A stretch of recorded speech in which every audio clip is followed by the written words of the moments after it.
বন্ধুরা আজকে তোমাকে বলে দেবো একটা কথাই যে এই ভিডিওটা কিন্তু খুবই ইন্টারেস্টিং হয়ে যাবে। কারণ এখানে যে ভিডিওটা আমি বলতে চলেছি, যে কথাটা বলতে চলেছি, সেটা হলো রিটেনশন নিয়ম নিয়ে। তো বন্ধুরা, বিসিসিআই কিন্তু এবারে IPL 2025 কিন্তু নিয়ম করে নিয়েছে, যেখানে কিন্তু রিটেনশন নিয়ম করে নিয়েছে। আর সেটা কিন্তু কদিনের মধ্যেই কিন্তু লঞ্চ করবে, এই সেপ্টেম্বর মাসের লাস্টের দিকেই হয়তো লঞ্চ হয়ে যাবে। তো বন্ধুরা, তারা কিন্তু বিবেচনা করে নিয়েছে যে রিটার্ন নিয়ম কিন্তু হচ্ছেই, বাট খালি এখানে প্রচার করার জন্যেই কিন্তু এবারে রিটেনশন নিয়মটা চালু করা হয়েছে। জাস্ট তারা পেশ করবে এই রিটেনশন নিয়মটা প্রত্যেকটা দলে। আর বন্ধুরা, IPL যে রিটেনশন নিয়মটা আছে, সেটা কিন্তু নিয়ম যে তোমরা পরপর কিন্তু এখানে 4টে প্লেয়ার রিটার্ন করতে পারো, আর দুটো RTM কার্ডের মাধ্যমে কিন্তু দুটো প্লেয়ারকে তোমরা রেখে দিতে পারো, বিদেশি প্লেয়ারকে। তো এই হলো সিস্টেম বন্ধুরা। এখানে তোমরা 6টা প্লেয়ারকে করতে পারো, রেখে দিতে পারো, আর কিন্তু 5টা 6টা প্লেয়ারকে কিন্তু ছেড়ে দিতে হবে। তো বন্ধুরা, এখানে কিন্তু অকেশন চলার মধ্যেও কিন্তু তুমি RTM কার্ড একটা ব্যবহার করে বিদেশি প্লেয়ারকে রেখে দিতে পারো, আরও রিটেনশন নিয়ম অনুসারে দুটো বিদেশি প্লেয়ারকে রেখে দিতে পারো। মোট 3টে প্লেয়ারকে কিন্তু বিদেশি প্লেয়ার হিসাবে রেখে দিতে পারো, আর কিন্তু সব প্লেয়ারকে ছেড়ে দিতে হবে, তাদেরকে কিন্তু নিলামে তুলতে হবে। সেই জন্যে কিন্তু আজকের ভিডিওটা খুবই ভয়ঙ্কর হতে চলেছে, যেহেতু প্রত্যেকটা টিমে কী রিটেনশন, কোন প্লেয়ার রিটার্ন করবে, সমস্ত ডিটেলস কিন্তু আজকে ভিডিওতে বলে দেবো। সেই জন্য ভিডিওটা প্রথম থেকে লাস্ট পর্যন্ত দেখো। চ্যানেল নতুন হলে একটু সাবস্ক্রাইব করে দিও, বেল আইকনটা বাজিয়ে দিও ডান দিকের। কারণ IPL তথা যারা IPLকে ভালোবাসো অবশ্যই সাবস্ক্রাইব করে দিও।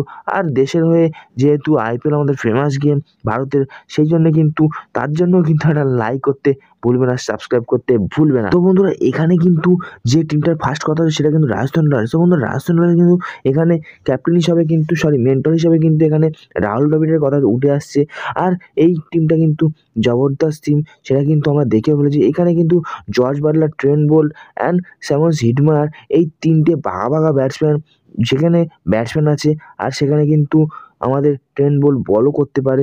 তো এখানে কিন্তু দুর্দান্ত জর্জ বাটলার ও হিটমায়ারের মতো প্লেয়ারকে তারা কিন্তু রিটার্ন করতে চলেছে। আর এখানে কিন্তু একটা কথা বলি যে সেখানে বোল্ট কিন্তু খুব দারুণ বলও করেছিল, তাকেও কিন্তু রিটার্ন করতে পারবে। সেকেন্ড টিম যেখানে পাঞ্জাবের কথা বলি, তো পাঞ্জাব কিংস 11 পাঞ্জাব। তো বন্ধুরা, পাঞ্জাবের মতো এরকম অশোভন টিম যে কিন্তু এবারে কিন্তু দুর্দান্ত টিম করতে চলেছে। হ্যাঁ বস, এখানে কিন্তু শ্যাম করণ আর এখানে কিন্তু কিগাজোর রাবাডা, এই দুটো প্লেয়ারকে কিন্তু অবশ্যই তারা কিন্তু রিটার্ন করার চেষ্টা করবে। কারণ এই দুটো প্লেয়ার কিন্তু দুর্দান্ত পারফরমেন্স দেখিয়েছিল এই সিজনে, 2024 সিজনে। তো শ্যাম করণ এখানে আর রাবাডাকে কিন্তু তারা রিটার্ন করতে খুব চেষ্টা করবেই। তারপরে চলে আসবে এখানে তো বন্ধুরা দিল্লি সুপার জায়ান্টস। তো বন্ধুরা, এখানে কিন্তু এটাও একটা অসফল টিম ছিল, যেখানে কিন্তু রিকি পন্টিং মেন্টর ছিল। আর বন্ধুরা, এখানে কিন্তু তারা যে প্লেয়ার দুটোকে এখানে রেখে দেবে, রিটার্ন করবে, সেই প্লেয়ার দুটোর নাম তোমরা এখানে জ্যাক মর্গ্যান, সে কিন্তু দুর্দান্ত খেলেছিল। তারপর স্টুবিশ, এরাও কিন্তু দুর্দান্ত খেলেছিল। আর এখানে RDM কার্ডের মাধ্যমে কিন্তু তারা ওয়ার্নারকে রাখার চেষ্টা করবে, ডেভিড ওয়ার্নারকে, সেও কিন্তু দুর্দান্ত পারফরমেন্স দেখিয়েছিল। আর এখানে কিন্তু একটা কথা বলি যে ওয়ার্নার RTM কার্ডের সাহায্যে কিন্তু রাখা যাবে। মোট টোটাল 3টে বিদেশি প্লেয়ারকে কিন্তু RTM কার্ডের মধ্যে রাখা যাবে। সেই জন্যে কিন্তু এখানে RTM কার্ড ব্যবহার করা চলবে। আর ডেভিড ওয়ার্নারের মতো বাঘা ব্যাটসম্যান অস্ট্রেলিয়া কিন্তু আমরা দেখে এসেছি, সে কিন্তু দিল্লির হয়ে যথেষ্ট ভালো খেলে এসছে, আগে এখনও ভালো খেলছে বন্ধুরা।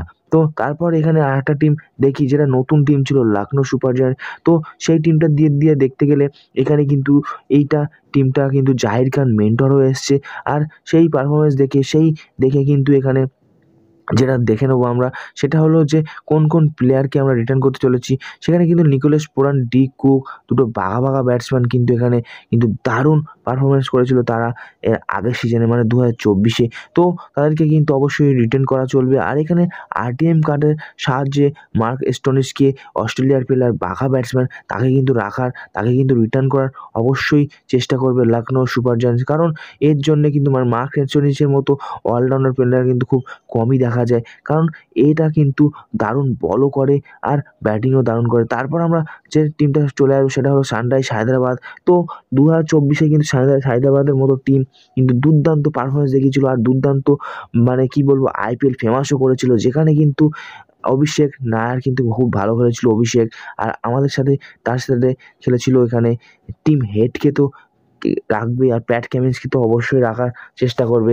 আর এখানে RTM কার্ডের সাহায্যে কিন্তু ক্যালিসনকে রাখার চেষ্টা করবে। এই তিনটে পাকা ব্যাটসম্যানের নাম করলাম তাদেরকে অবশ্যই রিটার্ন করতে যত টাকা খরচা হয় তারা কিন্তু সানরাইজ হায়দ্রাবাদ করবে।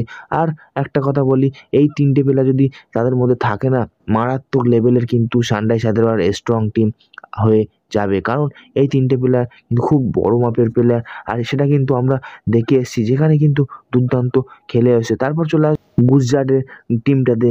আজ গুজরাটের টিমটাতে যেটা আমরা লক্ষ্য করেছি অনেকটা, সেখানে কিন্তু রশিদ খানের মতো বড় একটা অলরাউন্ডার ছিল, ডেভিড মিলারের মতো প্লেয়ার ছিল, আর জশ লিটার সে কিন্তু আরটিএম কার্ডের মাধ্যমে কিন্তু আমরা নিতে পারবো। জশ লিটার কিন্তু খুব দুর্দান্ত পারফরমেন্স দেখিয়েছিল 2024-এ। এবার দেখা যাক 25-এর আইপিএলে কি করতে পারে। আর রাশিদ খানের কথা তো বলাই ছাড়ো, কারণ রাশিদ খানের মতো অলরাউন্ডার খুবই কম দেখা যায়, যেখানে কিন্তু দারুণ অলরাউন্ডার হিসেবে কিন্তু রাশিদ খানকে ধরা হচ্ছে। আর ডেভিড মিলার যে সাংঘাতিক ভয়ঙ্কর ব্যাটিং করে, তাকেও কিন্তু বিরাট একটা ব্যাপার, কারণ এখানে কিন্তু ডেভিড মিলারের কৃতিত্ব বড় ভূমিকা। আর একটা কথা বলি, এখানে কিন্তু এবার আমরা ব্যাঙ্গালোর দিকটা যদি দেখি, সেখানে কিন্তু দেখতে পাবো যে কাকে নিচ্ছে ব্যাঙ্গালোর, কারণ ব্যাঙ্গালোরের টিমটাতে কিন্তু বিদেশি প্লেয়ারের ভূমিকা কিন্তু খুব দারুণ। সেখানে কিন্তু উইলিয়াম জ্যাক্স, তাকে কিন্তু আরটিএম কার্ডের সাথে, আর এখানে ফ্যাক বুসেলসি, তাকেও কিন্তু আরটিএমের কার্ডের মধ্যে রাখা হচ্ছে, কারণ এই দুটো প্লেয়ার কিন্তু বিদেশি প্লেয়ার কিন্তু রিটার্ন করবেই অবশ্যই আরসিবি, কারণ এই দুটো প্লেয়ার কিন্তু দুর্দান্ত খেলেছিল, যেখানে কিন্তু হাফ খেলে চলে গিয়েছিল, ইংল্যান্ডের ম্যাচ ছিল বলে সেখানে কিন্তু আরসিবি চলে গিয়েছিল, না হলে কিন্তু এর আগের ম্যাচে কিন্তু আরসিবি সেমিফাইনালে পৌঁছে যেতে পারতো। একটা প্লেয়ার অফের জন্য কিন্তু পৌঁছাতে পারেনি, সেটা কিন্তু আমরা লক্ষ্য করে দেখেছি। আর একটা কথা বলি, এখানে এবার বিদেশি প্লেয়ার কি নেয় আরসিবির কিন্তু নতুন প্লেয়ার নিতে হবে। তারপরে আমরা চলে আসি চেন্নাইতে।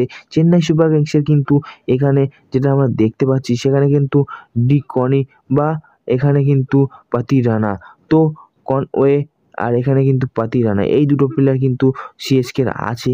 এদেরকে কিন্তু অবশ্যই মানে চেন্নাই সুপার কিংস রিটার্ন করবে, কিন্তু এছাড়া এই দুটো প্লেয়ার ছাড়া কিন্তু অতটা ভালো বিদেশি প্লেয়ার নেই, সেই জন্যে তারা নতুন প্লেয়ার রাখার চেষ্টা করবে, নতুন প্লেয়ার সে অকেশনে কেনার চেষ্টা করবে চেন্নাই সুপার কিংস, কারণ চেন্নাই সুপার কিংসে কিন্তু দেশীয় প্লেয়ার বেশি খেলেছিল, আর তারা কিন্তু দুর্দান্ত পারফরমেন্সও দেখিয়েছিল। আর সেটা দেখে কিন্তু আমরা এখানে চেন্নাই সুপার কিংসে কিন্তু মানে সুযোগ আছে যে এবারে অকেশনে কিন্তু ভালো ভালো প্লেয়ার ঢোকানোর, মানে চেন্নাই সুপার কিংসের টিমে ভালো প্লেয়ার ঢোকানোর। আর এখানে যেটা লাস্ট টিম ঘোষণা করতে গেলে, সেটা কিন্তু এখানে আমি একটা বলবো মুম্বাই ইন্ডিয়ান্সের মতো টিম কিন্তু এখানে খুব কম দেখা যায়, যেখানে 11 প্লেয়ার কিন্তু দুর্দান্ত পারফরমেন্স করে। আর এর আগের বছরে সেটা হয়ে উঠতে পারেনি, বাট এখানে কিন্তু যেটা আমরা দেখবো, হার্দিক পান্ডিয়া, জাসপ্রীত বুমরা, তারা কিন্তু দেশীয় প্লেয়ার আমাদের।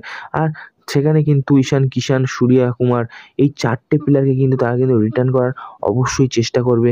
আর এদের মধ্যে বিদেশি প্লেয়ার দেখাই যায় না, কারণ বিদেশি প্লেয়ার কিন্তু এখানে দরকার পড়ে না, যে দেশীয় প্লেয়ার ভাগা প্লেয়ার রেখে দিয়েছে। তার মধ্যে কিন্তু টিম ডেভিড আছে, আর এখানে কপ তেজ আছে, এই দুটো প্লেয়ারকে কিন্তু তারা আরটিএম কার্ডের মাধ্যমে কিন্তু এখানে কিন্তু রিটার্ন করতে পারে, যেখানে কিন্তু দুর্দান্ত একটা টিম। আর সেখানে কিন্তু আমাদের মুম্বাই ইন্ডিয়ান্স ছাড়বে না ওকেশনে, কারণ এখানে কিন্তু তাদের খুব ভালো প্লেয়ার দরকার। আর একটা কথা বলি, যেখানে কিন্তু ওকেশনের কথা বলা হচ্ছে, সেখানে কিন্তু রিটার্ন নিয়ম, মানে কি বলবো, রিটার্ন নিয়ম প্রস্তাব রাখার পরেই কিন্তু সঙ্গে সঙ্গে চলে আসবে। কেকেআরের এখানে কিন্তু অ্যান্ড্রে রাসেল, সুনীল নারিন, এই দুটো কিন্তু অবশ্যই কেকেআর কিন্তু রিটার্ন করবে, কারণ কেকেআরের প্রচুর পুরাতন প্লেয়ার অ্যান্ড্রে রাসেল আর সুনীল নারিন, এই দুটোকে কিন্তু তারা রিটার্ন করবেই করবে, 100% শিওর। এবার বাদ বাকি তো প্লেয়ার আছেই, তাদেরকে কিন্তু তারা রিটার্ন করার সুযোগ নেবে, আরটিএম কার্ড আছে, তাদেরকে তারা সুযোগ নেওয়ার চেষ্টা করবে। বাই দ্য ওয়ে, আজকের ভিডিও কিন্তু খুব লম্বা হয়ে গেল, আর আজকের ভিডিওটার জন্য অবশ্যই লাইক শেয়ার কমেন্ট করতে একদমই ভুলবো না। দেখা হচ্ছে নেক্সট ভিডিওতে। ভালো থাকো, সুস্থ থাকো, টাটা গাইস, বাই বাই।